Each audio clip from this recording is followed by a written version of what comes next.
தனம் அடுத்த வர எபிசோடில் பார்த்தீங்கன்னா தனம் வந்து அவங்க வீட்டுக்காக லோன் வந்து கேட்டிருப்பாங்க. அந்த 5,00,000 நல்லபடியாக வாங்கிட்டு வந்துடுவாங்க. அதை வந்து வீட்டில் எல்லாருக்கிட்டையும் சொல்லிட்டு இருப்பாங்க. அது மட்டும் இல்லாமல் பணத்தை நல்லபடியாக வாங்கிட்டு வந்துட்டேன், நாளைக்கே வீடு வந்து வேலை பார்க்குற இதெல்லாம் ஸ்டார்ட் பண்ண சொல்லியாச்சு அப்படின்னு சொல்லிட்டு தனம் சந்தோஷமாக சொல்லிட்டு இருப்பாங்க.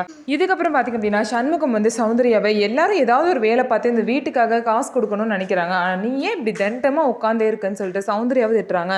எனக்கு எதுவும் தெரியாது அப்படின்னு சொல்லிட்டு சௌந்தர்யாவும் சொல்கிறாங்க, ஏதாவது ஒரு வேலை பண்ணி காசை வந்து சம்பாதிக்கிறியா, இப்படியே தண்டமாக உட்காந்துட்டு இருக்கேன்னு சொல்லவும் சௌந்தர்யா வந்து ஆமாம், எனக்கு வேலை பார்க்கலாம் பிடிக்காது, எனக்கு எந்த வேலையும் தெரியவும் தெரியாது, எனக்கு டிவி பார்க்கணும் அவ்வளோதான், அதுதான் எனக்கு பிடிக்கும், நான் அதுதான் பண்ணுவேன் அப்படின்னு சொல்லிட்டு சௌந்தர்யா வந்து சொல்லுவாங்க. இதுக்கப்புறம் பார்த்திங்க அப்படின்னா கதிரோட அம்மா வந்து இனிமேல் நிலா பாப்பாவை கூப்பிட தனம் வர வேணாம்னு சொல்லிடுவாங்க. வேறு ஒரு இதை ரெடி பண்ணிடுவாங்க. இந்த விஷயம் வந்து பார்த்திங்க அப்படின்னா கதிருக்கு தெரிய வந்துருச்சு. ஸோ வந்து நிலாவை யார் கூட்டிகிட்டு போனால், தனமாக தான் வந்து கூட்டிகிட்டு போனாங்களான்னு சொல்லிட்டு கதிர் வந்து கேட்குறாங்க. இல்லை, நான் வேறு ஒரு ஆட்டோ ரெடி பண்ணிட்டேன், இனிமேல் அவங்க சவகாசம் வேணும், அவங்களால நமக்கு தேவையில்லாத பிரச்சனை தான் வருது, அதனால தான் இனிமேல் நான் அவங்கள வர வேணாம்னு சொல்லிட்டேன், வேறு ஒரு ஆட்டோ ரெடி பண்ணிட்டேன்னு சொல்லவும் கதிர் ரொம்பவே கோவப்படுறாங்க. யாரை கேட்டு இதெல்லாம் பண்ணுறீங்க, இதெல்லாம் பண்ணுறதுக்கு முன்னாடி என்னை ஒரு வார்த்தை கேட்க மாட்டிங்களா அப்படின்னு சொல்லும் போது எல்லா விஷயத்தையும் உன்கிட்ட கேட்டு தான் பண்ணணும்னு ஒன்றும் அவசியம் இல்லைன்னு சொல்லிட்டு கதிரையே திட்டிட்டு அவங்க அம்மா போயிடுவாங்க.